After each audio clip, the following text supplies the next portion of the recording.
Québec, Mme Christine Dandenault. Oui. Bonjour, Mme Dandenault et Mme Royer. Bienvenue à la Commission des institutions. Vous êtes les bienvenus chez vous, à votre Assemblée nationale. Je vous rappelle les règles. Je sais que vous étiez là, mais je vous le rappelle quand même. C'est 10 minutes pour la présentation que vous allez nous faire.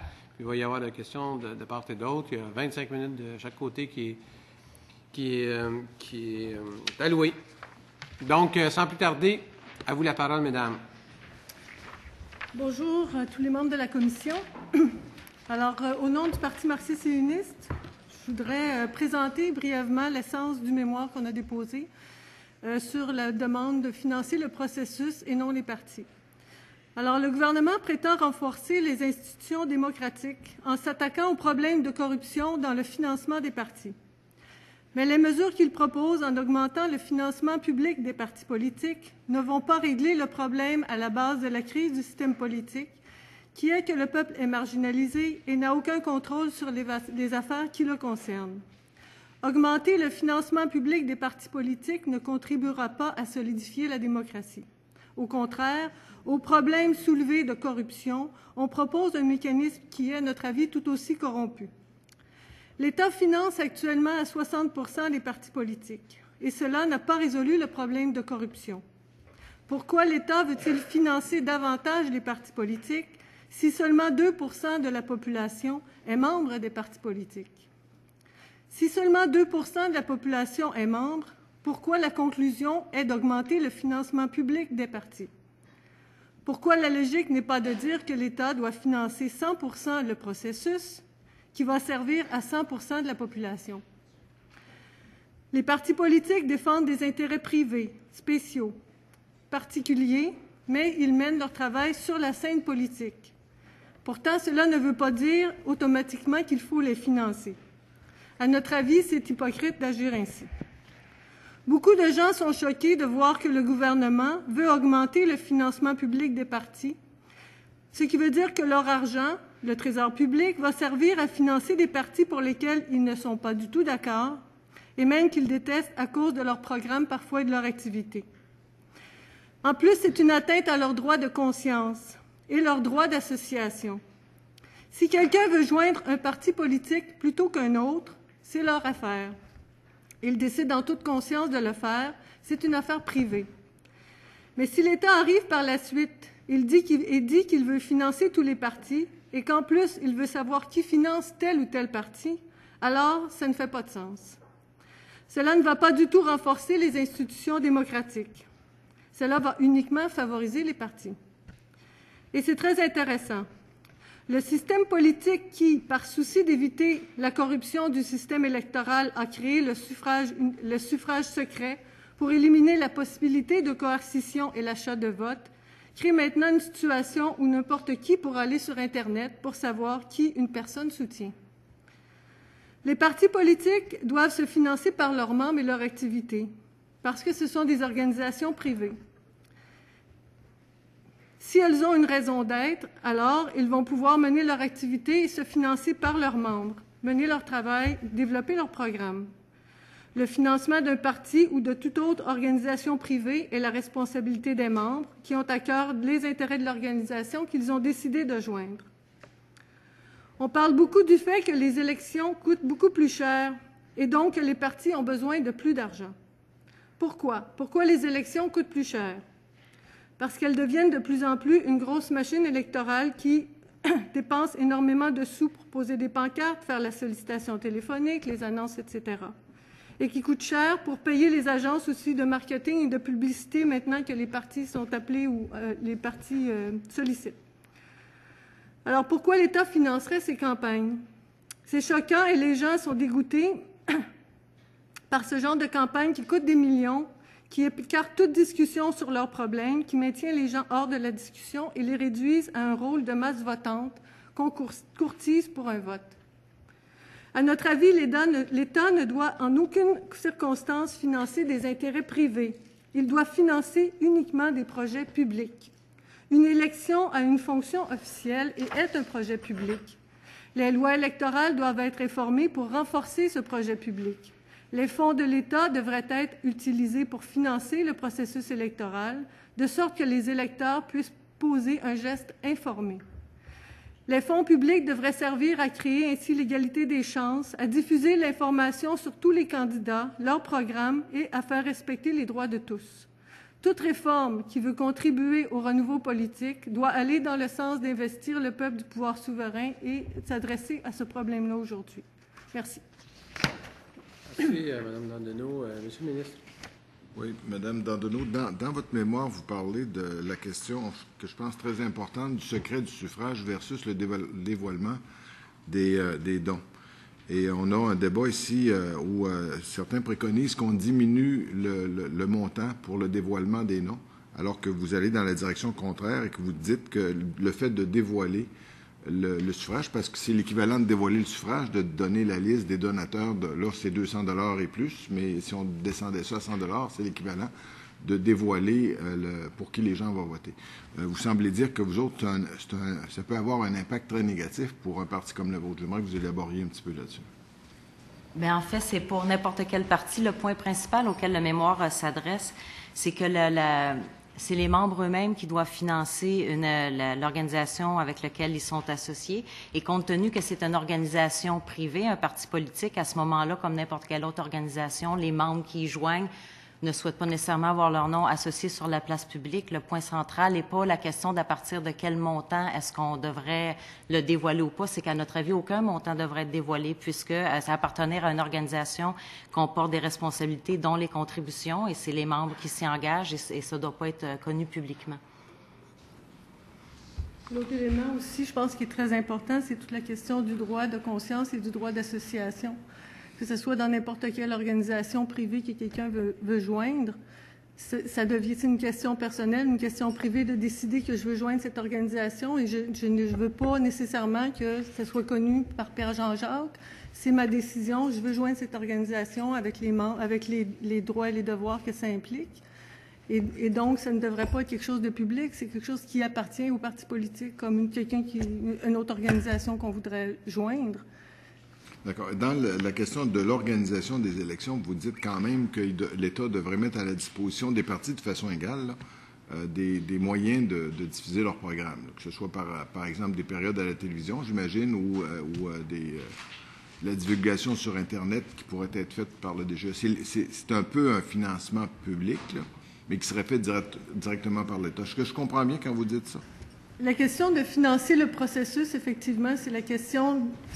Par exemple, une élection est un projet public. C'est la responsabilité de l'État de s'assurer que l'élection se fait en assurant aux électeurs, au corps politique, le droit à un vote informé. Ça implique à ce moment-là que l'État a la responsabilité de s'assurer que tout le monde connaît qui se présente, quel candidat, leur programme, assure que le point de vue soit diffusé de façon égale pour tous les membres, ce qui n'est pas le cas en ce moment. Ce qui dépend finalement le budget d'un parti versus un autre parti qui a plus de fonds pour faire une campagne versus un autre parti qui a moins de fonds. On pense que c'est la responsabilité de l'État d'assurer le financement du processus pour l'ensemble des citoyens et donc que les fonds devraient servir à 100% à la population et non aux partis politiques. OK. Et de votre point de vue, dans l'entre-période entre les élections, c'est aux membres du parti à eux-mêmes de soutenir leur propre parti et non pas à l'État de le faire. C'est votre position. Au niveau du découpage électoral ou de la forme de votation, vous n'êtes pas intervenu dans votre mémoire là-dessus, mais est-ce que vous auriez une opinion à émettre? Parce qu'il y a deux parties dans le projet de loi. Là. Il y a toute la partie dont vous avez suivi les débats tout à l'heure sur le découpage de la carte électorale, l'égalité des votes, la représentation des idées plutôt que des électeurs, entre autres choses, plutôt que des circonscriptions électorales, je veux dire, excusez-moi. En fait, comme vous l'avez souligné, on s'est adressé davantage à la question du financement, qui rejoint toute la question de comment le corps politique va s'investir du pouvoir de décider de ses propres affaires. Bien sûr, la question ensuite du découpage ou de comment tout le processus, même dans la partie géographique, si je peux me permettre, la circonscription, le découpage va se faire, on ne s'y est pas posé. Étant donné que notre première préoccupation, c'est comment est-ce que le corps politique va davantage être engagé dans toutes les discussions politiques sur les décisions qui le concernent, que ce soit le processus électoral, la sélection des candidats, etc. C'est beau. D'autres questions, messieurs, mesdames, monsieur le député de Rousseau. Ah, excusez, madame la députée Quesneau. Ça va. Ça va. J'avais vu. Alors, bonjour, mesdames. J'essaie de comprendre un petit peu votre argumentation ou le raisonnement quant au financement des partis politiques. On parle d'un financement public, un financement qui proviendrait du gouvernement, de l'État. J'aimerais, dans un premier temps, savoir, de quelle façon ce financement-là pourrait s'organiser concrètement. Là, si on prend le modèle actuel, on va chercher les fonds à partir de quel barème, quels critères, parce que j'imagine qu'il va falloir établir des critères objectifs pour aller de l'avant. Dans un deuxième temps, je veux juste que peut-être que vous m'indiquiez ou me clarifiez une situation. C'est dans votre réponse tout à l'heure à la question du ministre, vous avez mentionné que il n'était pas question qu'il y ait une espèce de registre public ou qu'on rende public les dons faits à un parti politique. Donc, si je comprends bien votre argumentaire, vous n'excluez pas nécessairement des contributions personnelles de membres au parti, donc vous n'excluez pas le financement privé en sus du financement public. Bon. En fait, il n'y a pas de financement. Ce que le mémoire souligne, c'est que l'État devrait en aucun temps financer les partis politiques, que les partis politiques devraient être financés par les membres, par ceux qui supportent leur activité, leur travail, leur programme. Maintenant, en ce qui concerne au niveau des ressources financières qui seraient nécessaires, par exemple, pour la question de financer le processus pour les partis, et sûr qu'à l'heure actuelle, la réalité, c'est qu'au niveau du financement, c'est 50 sous par vote, par électeur inscrit. Ensuite, chaque parti reçoit proportionnellement au nombre d'électeurs qui ont voté, dont les votes étaient valides. Et ce sont des millions de dollars qui sont distribués ainsi aux différents partis politiques, 4 principalement. Le point de réflexion que soulève la mémoire, c'est que ces argents-là, au lieu qu'ils servent des institutions privées, que sont les partis politiques, même s'ils agissent sur la place publique, servent le processus qu'on a un tant soit peu décrit tantôt, qui est la question de droit à un vote informé pour tous les électeurs. Donc, par tous les moyens, on en a nommé quelques-uns tantôt, Internet, faire connaître les programmes, tous les candidats qui se présentent. Okay. Et à ce moment-là, votre financement privé, le financement par les membres, serait encadré de quelle façon? Vous ne croyez pas qu'il doit y avoir un encadrement quelconque du financement des partis politiques? Les partis politiques, comment on peut expliquer ça? Il y a 2 % de la population qui sont membres des partis. Et la discussion sur le membership, sur les cotisations, sur qu'est-ce que les gens peuvent donner, les dons qu'ils peuvent faire, ça appartient à la discussion qu'il y a au sein de chaque parti. C'est leur propre discussion qui appartient aux membres. Donc, je ne pense pas que l'État a à être ingéré ou à s'ingérer dans une organisation qui décide de... Par exemple, un parti politique pourrait avoir un projet, par exemple, d'avoir une institution d'éducation durant l'année en dehors des élections et sur cette base-là, demander à leurs membres de financer ou de donner une contribution plus forte pour assurer le succès du programme. La loi électorale poserait des problèmes à cause des montants qui sont donnés, mais on pense que ça appartient aux partis politiques et c'est... Les partis politiques sont redevables envers leurs membres et non envers l'État. Mais avec la modification ou le fait, par exemple, que tu as 60 % de l'État qui finance les partis politiques, fait aussi en sorte que les partis politiques ont plus de comptes à rendre à l'État finalement qu'à leurs membres. Et ça, c'est un énorme problème. Parce que même tu as certains partis qui ont surtout besoin de fonds pour les agences de télémarketing et non activer leurs membres pour résoudre ou avancer leur programme. On pense que quand on soulève le point principal, pourquoi l'État financerait des partis politiques dans lesquels seulement 2 % de la population est membre? Ça, c'est l'essence de ce qu'on trouve qui est honteux ou qui est corrompu dans le mécanisme qui est proposé. Ça ne va pas renforcer les institutions démocratiques. Au contraire, parce que l'argent de l'État devrait servir à toute la population et devrait assurer que, par exemple, ce projet-là public, qui est une élection, l'argent que l'État donne va s'assurer que ça serve à tous les citoyens et non remis à un parti politique qui va décider de l'utiliser comme bon lui semble, etc., en rendant des comptes là, comme il est fait en ce moment par certains rapports. Et on pense que l'argent du public doit servir au public. Mais si je comprends bien votre argumentaire, c'est surtout les sommes publiques serviraient surtout à un processus d'éducation, un processus de sensibilisation populaire? Prenez par exemple une élection. Tu as beaucoup de... Est-ce que tous les citoyens savent le programme de tous les candidats? C'est laissé à la discrétion des médias qui vont couvrir tel ou tel parti, tel ou tel candidat, etc. Mais ce n'est pas un droit à un vote informé qui est assuré à tout le monde. Que chaque citoyen chez lui va recevoir le programme exemple. Ça, c'est un mécanisme de s'assurer que voici, vous avez tant de candidats, voici le programme de chacun.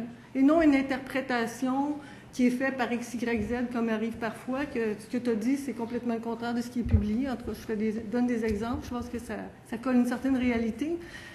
L'électeur, le corps politique, si on veut amener la participation davantage du corps politique, on doit, l'État a la responsabilité de s'assurer d'assurer sa participation plus active, d'assurer qu'il a son droit à un vote informé, donc que ça soit garanti, ce qui n'est pas le cas en ce moment. Parfait. Qui est critiqué par beaucoup de... On n'est pas le premier parti, j'ai regardé certains mémoires, les gens soulèvent cette problématique-là. Que le rôle d'un parti, oui, le parti peut décider X, Y, Z avec ses membres, quelle activité il veut mener, ça leur appartient. Comme nous, on a notre propre programme, on a nos propres activités. Mais l'État a une responsabilité énorme envers le corps politique et en ce moment, en ayant ce financement-là à des partis politiques et non au processus, c'est corrompu. Merci pour vos éclaircissements. Ça va, merci Mme la députée. Monsieur le député Rousseau. Merci. Bonjour Mme Dandonneau, bonjour Mme Royer. 2 questions. Est-ce que vous êtes favorable au financement des partis politiques par des personnes morales, par des entreprises? C'est pas clair. C'est une première question. Et l'autre? Ah, je peux vous poser la deuxième. On prend les deux. Tant qu'à faire. À la page 5, à la fin de votre mémoire, vous suggérez que la loi sur le financement soit amendée pour permettre aussi aux résidents, en bonne et due forme, de contribuer à un parti politique de leur choix. Et je ne suis pas certain de bien comprendre ce que vous entendez par résident là-dedans. Est-ce que vous parlez de gens qui n'ont pas de droit de vote, mais qui, par ailleurs, résident au Québec? Donc, une précision là-dessus, s'il vous plaît. Ceux qui ont le statut de résident. La question pour les résidents, c'est que, dont ceux qui ont le statut de résident, puisqu'ils vivent ici, ils ont le droit, ils ont les mêmes obligations envers la société québécoise que tout le reste du corps politique. Et donc, à ce moment-là, les mesures politiques qui sont adoptées par le gouvernement, par l'État, les touchent directement. Donc, à ce moment-là, ils devraient avoir un droit de vote aussi informé, comme on le soulevait plus tôt, par rapport pour exercer leur choix aussi, comme ils vivent avec les conséquences des mesures qui sont décidées. En ce qui concerne... Je peux répondre, puis tu peux compléter. Vas-y. Sur la question du financement des partis politiques, comme on l'expliquait tantôt, les partis politiques qui sont financés par leurs membres, mais c'est aux membres qui doivent rendre des comptes sur comment...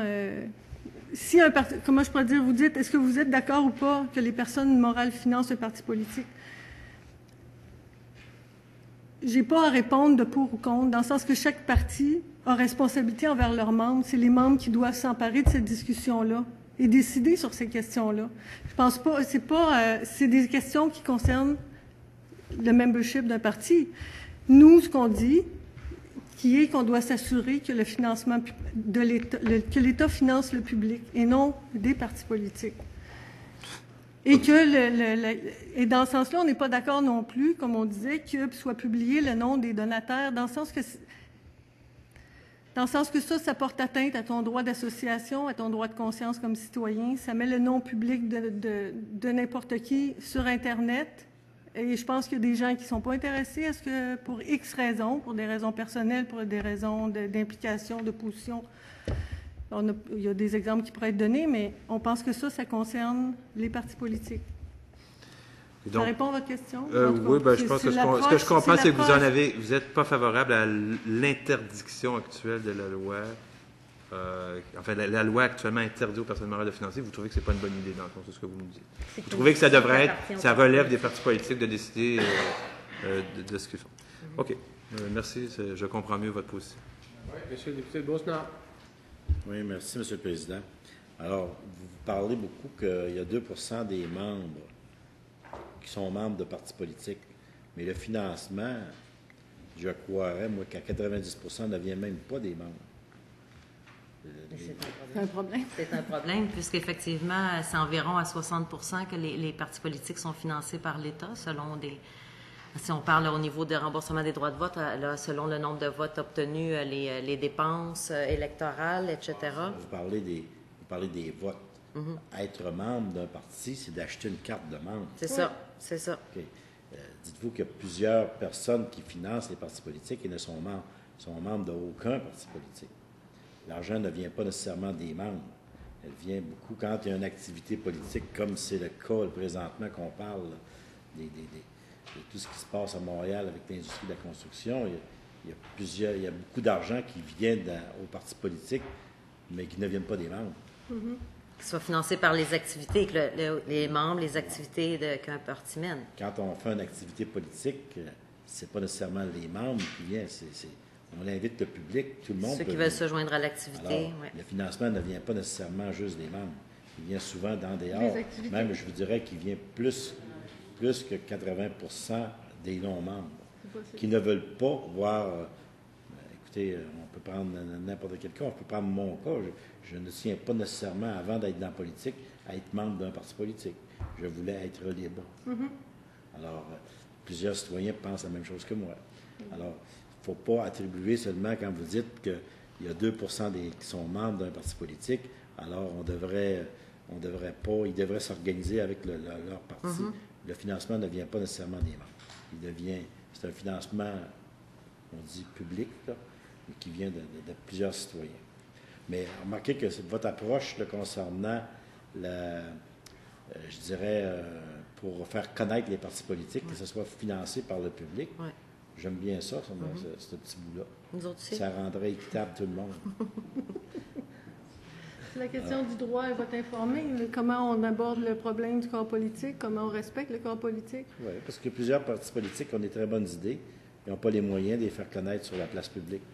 Ça coûte cher, les médias, on le disait là, dans cette étude-là, là, il y a 60% de toutes les dépenses d'une élection va à l'appareil médiatique, va dans les journaux, télévision. Les partis qui n'ont pas les moyens de se payer ça, bien, souvent ont des très bonnes idées, mais ils ne sont pas connus. Alors, c'est bien. Je vous remercie. Des choses à ajouter, Mme Dandonneau, Mme Royer? Non, ça va? Ça va. Et moi, je vous remercie de vous présenter en commission et je vous souhaite un bon retour chez vous. Donc, je vous remercie à tous et à toutes pour votre participation. Et compte tenu de l'heure, je vais suspendre nos travaux jusqu'à 19h30. Vous devez ramasser vos choses parce qu'il y a un cas qui